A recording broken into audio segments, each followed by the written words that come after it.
قرآن کریم کو پڑھتے تو ہمیں معلوم ہوتا کہ قرآن کریم ہم سے کیا چاہتا ہے۔ قرآن کریم میں سورۃ الکافرون کے اندر آپ علیہ الصلاۃ والسلام نے صحابہ کرام کو چند تلقینیں فرمائی۔ ایک دفعہ آپ علیہ الصلاۃ والسلام نے حضرت انس اور حضرت جبیر رضی اللہ تعالی عنہ کو فرمایا کہ میں آپ کو ایک ایسا عمل بتاؤں گا، آپ اس عمل کو کیا کریں۔ تو رسول اکرم صلی اللہ علیہ وسلم نے حضرت جبیر اور حضرت انس رضی اللہ تعالی عنہ کو فرمایا کہ جب تم رات کو سویا کرو تو اپنے بستر کے اوپر جب جانے لگو تو سورۃ الکافرون کل 4 پڑھ لیا کرو، تو تم تمام بلاؤں سے، شیاطین سے، تمام آفات و بلیات سے جو ہے محفوظ رہو گے۔ ان 4 کل کو پڑھ لیا کرو۔ ان کو کل 4 بھی کہا جاتا ہے۔ قل یا ایھا الکافرون، قل هو اللہ احد، قل اعوذ برب الفلق، قل اعوذ برب الناس۔ یہ 4 صورتیں ہیں، ان کو سورۃ الکافرون کہا جاتا ہے۔ جب کوئی انسان، یہ آپ علیہ الصلاۃ والسلام کا معمول تھا، جب آپ علیہ الصلاۃ والسلام کو رات کو سویا کرتے تھے تو وہ ان جو ہے سورتوں کا اہتمام کیا کرتے تھے پڑھنے میں۔ تو یہ آپ علیہ الصلاۃ والسلام کا معمول تھا، تو آپ علیہ الصلاۃ والسلام نے جو ہے حضرت جبیر اور حضرت انس رضی اللہ تعالی عنہ کو یہ عمل فرمایا۔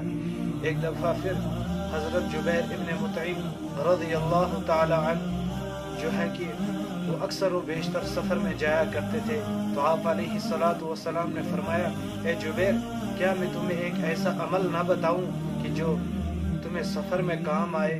جبیر ابن مطعم رضی اللہ تعالی عنہ نے عرض کیا، یا رسول اللہ صلی اللہ علیہ وسلم، ضرور ہے ایسا کوئی عمل بتا دے، کیونکہ میں اکثر و بیشتر جو ہے سفر کے اندر رہتا ہوں۔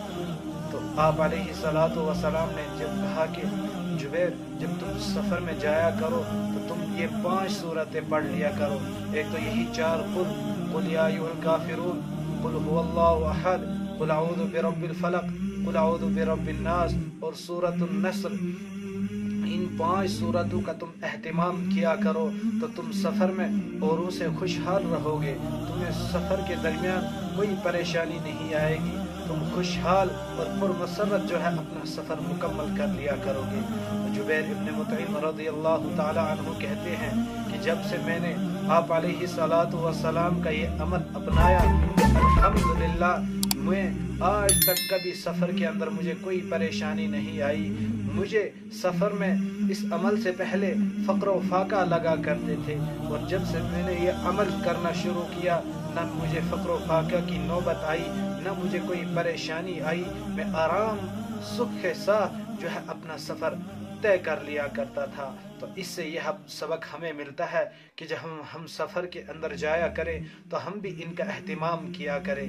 سورۃ النصر، قل یا ایھا الکافرون، قل هو اللہ احد، قل اعوذ برب الفلق، قل اعوذ برب الناس، یہ 4 قل اور سورۃ النصر، ان کا اہتمام کیا کریں۔ تو سفر کے دوران ان کا اہتمام کیا کریں، ہم بھی خوشحال پرمسرت، کوئی پریشانی ہمیں سفر کے اندر نہیں آئے گی اگر ہم اس عمل کو اپنا لیں گے۔ اس صورت کی اور ایک خاصیت، آپ علیہ الصلاۃ والسلام فرماتے ہیں کہ مجھے ایک مرتبہ بچھو نے کاٹ لیا۔ بچھو نے کاٹ لیا تو میں سورۃ الکافرون، قل یا ایھا الکافرون جو ہے اس کی تلاوت کرتا رہا، اور جہاں پر بچھو نے کاٹا وہاں پر نمک میں پانی ملا لیا اور وہاں پر ڈالتا رہا، اس جگہ پر ڈالتا رہا اور سورۃ الکافرون کی تلاوت کرتا رہا، تو وہ جو ہے زہر جو ہے زائل ہوتا گیا، وہ زہر اس سے نکلتا گیا۔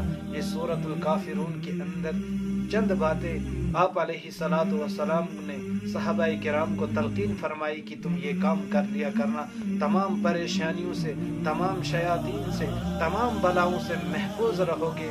اور ہمیں بھی چاہیے کہ جب ہم رات کو سویا کریں تو اس عمل کو اپنا لیا کریں۔ 4 قل جو ہے پڑھ کر اپنے ہاتھوں کے اوپر پھونک مار کر پورے اپنے جسم کے اوپر مل لیا کرے، ہمیں کوئی ایسی پریشانی نہیں آئے گی، ہم خوشحال سوئیں گے اور پرمسرت اٹھیں گے۔ تمام شیاطین سے، پرفتن سے، ہم تمام فتنوں سے، بلاؤں سے محفوظ رہیں گے، اور سفر کے دوران جب ہمیں سفر پیش آئے تو یہی کل 4 پڑھ لیا کریں، تو کل 4 پڑھ کر جو ہے اور سورۃ النصر پڑھ کے ہیں اپنا سفر شروع کریں۔ ایک تو سنت کے اوپر بھی عمل ہو جائے گا، اور دوسرا جو ہے ہمارا سفر آسان ہو جائے گا، بہت آسان ہو جائے گا، کوئی تکلیف نہیں آئے گی، پرمسرت خوشی کے ساتھ ہمارا سفر جو ہے اختتام پذیر کو پہنچے گا۔ اللہ پاک ہم سب کو کہنے سننے سے زیادہ عمل کرنے کی توفیق عطا فرمائے۔